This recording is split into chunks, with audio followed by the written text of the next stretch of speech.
Bienvenidos amigos a nuestro canal. Como habíamos indicado para el día de hoy, vamos a hablar de la organización y su sector. Bienvenido, doctor William Loyola. Gracias, Víctor, por invitarme. Doctor, ¿por qué es importante analizar la organización y el sector en el que trabaja para hacer una estrategia? Víctor, en nuestra entrevista anterior dábamos mucho énfasis a los momentos disruptivos que vivimos.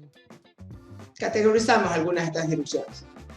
Disrupciones naturales como la del COVID, disrupciones tecnológicas como los avatares digitales que han llegado para facilitar y enfrentar este COVID con el aislamiento social. Y disrupciones sociales que han marcado distancia entre nosotros y que han alterado el ritmo de las organizaciones. Estas disrupciones afectan de manera diferente a cada uno de los sectores en donde las organizaciones operan. Si ustedes prestan atención, fue significativo el impacto de la disrupción en el sector de los alimentos. Los supermercados tuvieron que cambiar completamente sus rutinas. Los espacios tuvieron que dosificarse para que cierta cantidad de personas puedan asistir. Los restaurantes sufrieron un impacto enorme en cuanto a la asistencia. Y entonces entender cada uno de los sectores desde el punto de vista estratégico permite, de alguna manera, descubrir reglas que afectan a las organizaciones que participan en cada sector. Si vemos el sector del transporte, ha sido significativamente afectado. Por ejemplo, las compañías que estaban en su rutina de logística usaban regularmente transporte con cargas de altos volúmenes, tuvieron que alterar su ritmo vital a incorporar a su flota de transporte camiones de pequeños tamaños, e incluso motos y camionetas, para llegar al consumidor final que pensaba y esperaba que sea atendido en su domicilio. Entonces, es importante entender desde ese punto de vista no solo la organización, sino el sector en que participa, porque uno puede ir mapeando los efectos que tienen los cambios, los comportamientos, las preferencias del consumidor. Hoy hablamos de disrupciones. Más adelante, cuando la disrupción sea eventualmente administrada, estimo yo que para diciembre del año 2021, de nuevo tendremos nuevas costumbres y cada sector tendrá nuevas reglas. Cuando hacemos un análisis en estrategia, ¿qué comprende el sector? Entender un sector es recuperar, traer a nuestras mentes principalmente un mapa de actores. Aquellos actores que nos suministran insumos, materias primas, conocimiento, contactos. Entonces tienes un primer gran componente que son aquellos que te habilitan para operar. Tienes en el otro extremo de este mapa que planteo, están los usuarios y los clientes. Y cuando digo usuarios y clientes, hago la diferencia entre quien consume o demanda tu servicio y quien paga por ello. En ocasiones confundimos aquellos dos. Y cuando vas a una clínica, quien te lleva a la clínica típicamente es la persona que está en buen estado de salud y lleva al paciente sano al registro en la clínica. El paciente es el usuario, el que va a recibir el servicio. El cliente es el que decide hacer el registro y hace los pagos correspondientes. Entonces tienes dos grandes actores en este momento. En la parte superior de este mapa vas a poner aquellos que compiten contigo. Entonces todas aquellas empresas que ofrecen productos similares a los tuyos y en los cuales tú quieres tener una participación. En esa misma línea superior están los productos que son sustitutos. Y aquellos, típicamente, el sustituto es aquel producto que en un sector tiene excedentes y quiere abordar tu sector porque no tiene dónde más colocarlo en su propio sector.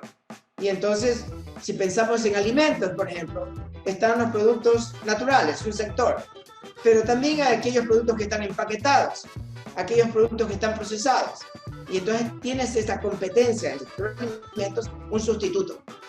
Y tienes a los nuevos entrantes, todos nosotros los nuevos entrantes, todos aquellos emprendedores que soñamos en participar en un sector porque sentimos o observamos de que no están siendo satisfechas las necesidades de los clientes, los consumidores, que no están siendo tratados adecuadamente. Entonces son todos aquellos que podrían ser nuevos emprendedores, pero también podrían ser empresas que ven en otro sector atractivo participar. Ese es el mapa típico, natural de entender un sector. Pero hay dos actores aquí que regularmente no son considerados, pero hoy tienden a tener un rol muy importante. El primer actor que quiero mencionar aquí son los habilitadores. Y llamo habilitador a todo aquel que te permite operar. El gobierno, el que establece las normas, el que te da un certificado, el que te da el permiso de operación para este año. Y todos estos actores que te habilitan tienen mucho que decir. Mucho que decir en el sentido de la ventana de oportunidad. Hay industrias en donde toma más de un año. Solamente pensemos en desechos hospitalarios. Tratar de obtener una operación, un permiso habilitante, desechos hospitalarios, entre 6 meses y un año, si es que lo logras. Y entonces por eso es importante entender el sector y entender que los habilitadores marcan mucho del ritmo vital. Y por otro lado también marcan las tasas impositivas. ¿Qué tasa tengo que pagar? ¿Tengo que pagar tasas por desechos? En la industria plástica hay una tasa. Y el último gran actor aquí es todos aquellos que colaboran en tu organización. Esos actores que a veces podrían ser empleados, a veces pueden ser aliados, subcontratados. Estos actores tienen algo muy importante. El conocimiento y la motivación para construir y entregar ese producto. Y entonces cuando yo observo este mapa del sector y veo que, por ejemplo, en un cierto sector no hay las habilidades necesarias. Pensemos en la industria mecánica. Conseguir trabajadores de la soldadura especializados y certificados para producir y construir maquinaria son escasos en nuestro país. Entonces aquí hay un proceso. Muchas empresas de este sector preparan su propio personal, los certifican y los entrenan por su propia cuenta. Y entonces aquí es importante porque también habla de tiempos y habla de adquirir conocimientos y dominar este conocimiento. Y el elemento que está aquí a veces menospreciado es el tema del colaborador. ¿Tiene él o quienes están en esa empresa deseosos, las ganas de proveer el servicio de una forma adecuada, en el tiempo adecuado? Y aquí típicamente el intercambio suele ser el dinero, pero es necesario pero no suficiente como elemento. Y entonces muchas veces tenemos que pensar cuando mapeamos el sector si tenemos el personal con el conocimiento apropiado, pero si también está motivado apropiadamente de participar y entregar el producto en los horarios, en las jornadas, con la intensidad que se demanda. Esos son los 7 grandes actores que podemos utilizar para tratar de mapear un sector. Doctor, mientras lo escuchaba hacer esta descripción, venía a mi mente, ¿qué herramientas utiliza usted? ¿Qué herramientas se deben utilizar para hacer este análisis del sector? Hablemos primero de herramientas conceptuales. El mapa de las 5 fuerzas es insuficiente ahora. Esa es una primera herramienta. Una primera línea base para entenderlo. Pero ya incorporé 2 fuerzas adicionales, que son los habilitadores y los colaboradores. Solamente una herramienta de 5, la denomino las 5 más 2. Pero el ejercicio de entender el sector con esta herramienta de 5 fuerzas más las 2 que mencioné, en términos del poder, que es típicamente el análisis que se hace. ¿Quién tiene el poder? Es un análisis que es muy útil, pero lo denomino incompleto. Pero comencemos a desmenuzar primero este primer elemento del poder. El poder típicamente de un sector está caracterizado por quién tiene la cantidad de mercado, números. O sea, quién controla qué participación del mercado. Y entonces, típicamente, por ejemplo, si yo soy una empresa que tiene alto nivel de concentración del poder, 30, 32% de participación del mercado, puedo imponer las reglas a mis proveedores. Por ejemplo, le puedo decir, te pago tal precio, te lo pago en tal plazo, esta es la cantidad que quiero, lo quiero empaquetado de esta manera, lo quiero entregado en estos horarios. Porque soy un actor importante que tiene control sobre la demanda. Si soy un actor, ese es el ejercicio del poder, ¿no? Entonces ejerzo poder sobre proveedores. Si soy un actor que tiene un producto, un servicio, que tiene una patente, tiene un control, un conocimiento, que es muy demandado por los usuarios, entonces puedo imponerle las reglas al usuario. Hablemos de nuevo de la industria de la salud. Si revisamos el número de clínicas especializadas y con prestigio, estas clínicas, estas unidades de servicio, en ocasiones suelen imponer las reglas del juego, ponen su propia tarifa. De hecho, si usted va a un consultorio de prestigio, usted nunca ve una lista de precios en un consultorio. Hay que preguntar en voz baja, ¿cuánto tengo que pagar? imponen las reglas. Es el ejercicio del poder que está basado ya no en volumen, está basado en prestigio, pero es un ejercicio del poder. Así. Si piensas en otras dimensiones, cuando hay, por ejemplo, en el tema de los colaboradores, y no hay mucha oferta de puestos de trabajo, entonces la oferta laboral, los trabajadores son muchísimos, puestos son escasos, y el empresario impone el salario, impone las jornadas, impone el tipo de actividad que hay que hacer. Entonces, ese ejercicio del poder es el primer análisis que hay que entender. Y aquí, si queremos sistematizar este entendimiento, hay 3 elementos clave. Las fuentes del poder, que ya mencionamos algunos ejercicios, en términos de participación de medio exclusivo o de prestigio. También hay las tensiones que producen esa fuente del poder. ¿Por qué peleamos? O sea, las tensiones están dadas por el lado de la escasez, no de la abundancia. Yo, consumidor, yo, proveedor, tengo unas ciertas tensiones porque no tengo más que venderte. Tú eres el que más me demanda, no hay un mercado más. Entonces produce ciertas tensiones. Y el tercer elemento es cómo se resuelven estas tensiones. Cómo se resuelven típicamente con acciones. Y eso es lo que hay que entender. Eso es lo mágico de esta herramienta, de entender el poder así. Se deducen las reglas. Se resuelven porque me bajas precio. Se resuelven porque quieres que opere en la madrugada para que yo te entregue los productos en tales horarios. Por eso, entonces, esos 3 elementos son claves. Pero hay otra forma de entender este ejercicio de entender los sectores. Una herramienta que está basada más en el análisis de la colaboración. Somos actores, especialmente en sectores fragmentados, muchos que queremos ofrecer un producto, pero no tenemos todos los recursos. Podemos buscar complementarnos. Y complementarnos, en otras palabras, alianzas, queremos ser más formales, no hay muchos tipos de alianzas, tiene un requisito, que es el equivalente al ejercicio del poder, que es el ejercicio de la confianza.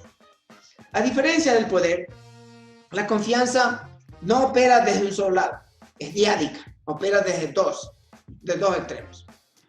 A pesar de que queremos operar en confianza, el primer paso es el difícil, es el primer gran paso. Y ese primer paso opera en unas tensiones que no se resuelven de 1 a 1. En mi experiencia se resuelven de 3 a 7. ¿Qué quiere decir este número de 3 a 7?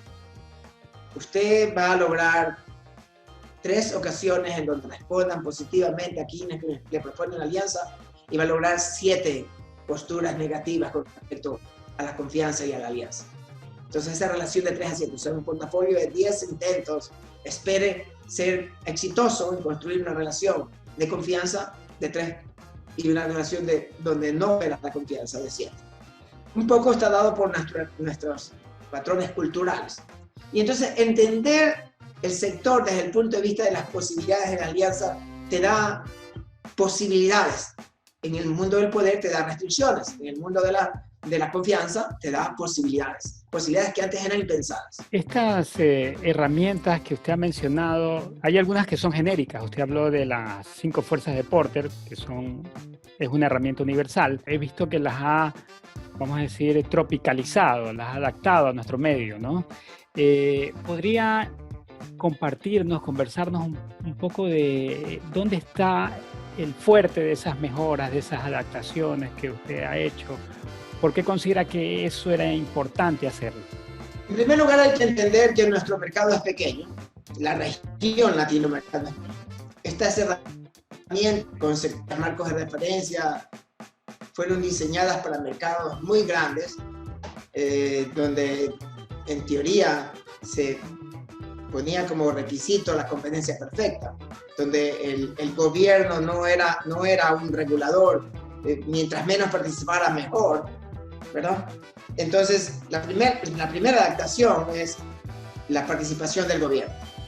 Es claro que nuestra región tiene una alta participación gubernamental, del regulador. Entonces, es la primera adaptación. La segunda adaptación, en el marco de las 5 fuerzas de Porter, los colaboradores, los empleados no son entendidos como una fuerza. A lo más es que son aceptados cuando están fuertemente sindicalizados o son muy altamente especializados, ni siquiera como una categoría de empleados. Entonces, el otro elemento en esta herramienta es entender la fuerza laboral. ¿ok? Entender ese rol importante que tiene nuestro mercado. Esa es la primera adaptación. Lo segundo es que, dado que nuestros sectores pequeños, la información disponible es escasa.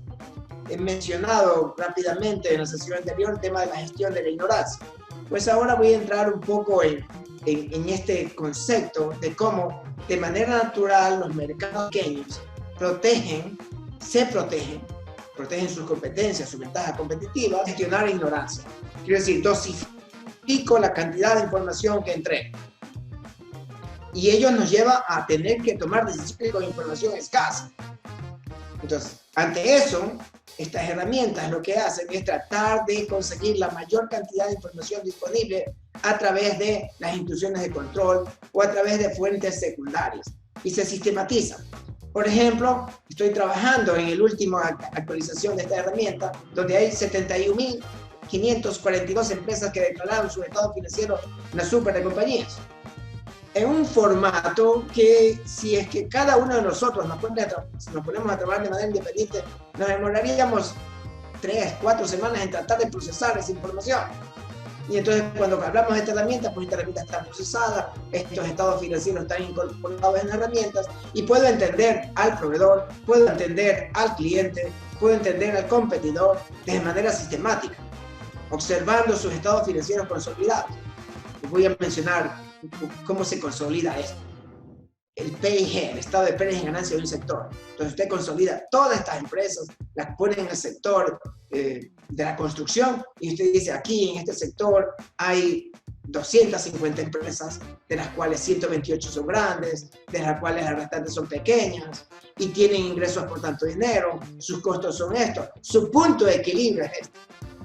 Entonces cuando usted consolida esa información en un mercado que niegue esa información y la hace disponible, comienza a operar desde un punto de vista más viable. Cuando hacemos análisis de proyectos y empezamos a calcular el riesgo de una industria en Estados Unidos, es distinto al riesgo de una industria local. Y ahora que usted mencionaba esta herramienta que la ha adaptado, se me ocurre que podría crear usted un beta, el beta Loyola para la industria local, ¿no? Porque no existe eso, por lo menos yo no lo he encontrado, no hay un referente para eso localmente. Acaba de tocar un punto importante.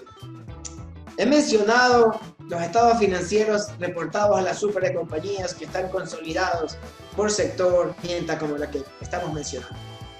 Sin embargo, debemos de conocer algo adicional. Los estados financieros que se reportan a las super de compañías, tratando de ser muy elegante en lo que voy a decir, no son del todo realistas.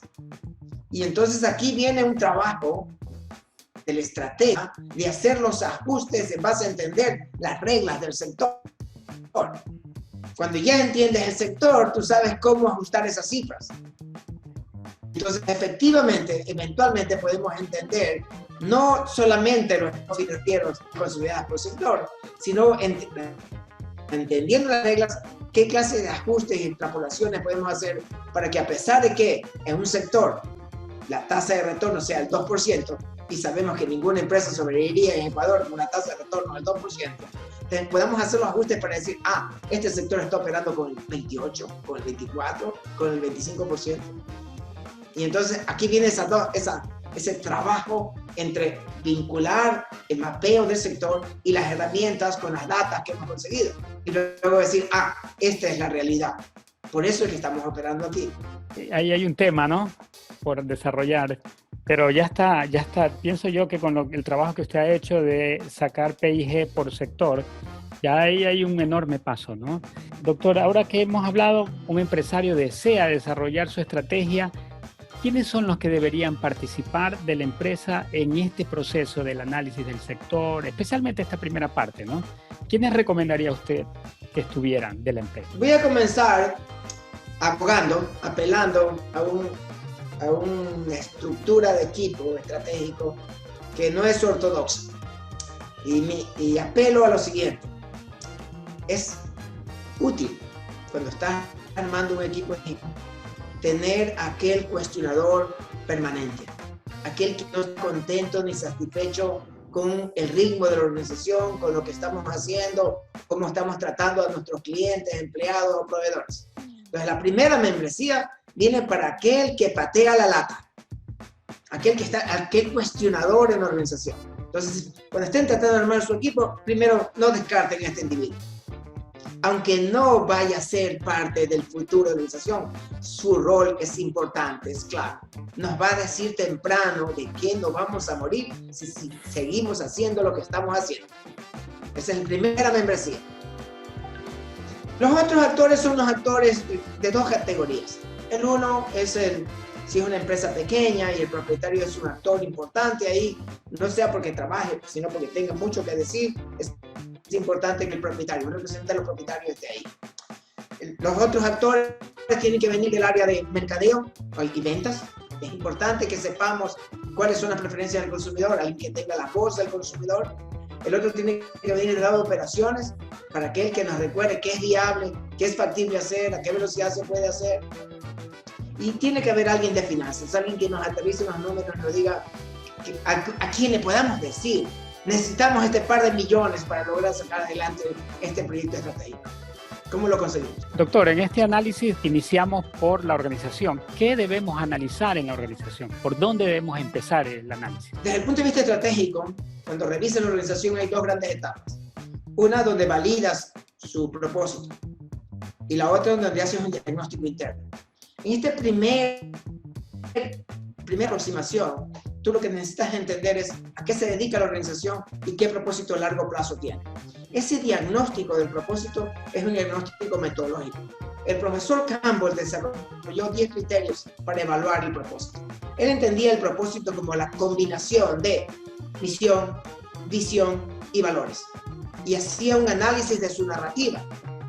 Y entonces aquí armas un equipo estratégico que típicamente lo que hacen es ponerse el sombrero de cada uno de los actores importantes que rodean la organización. Y ya hablaremos más adelante quiénes son esos actores.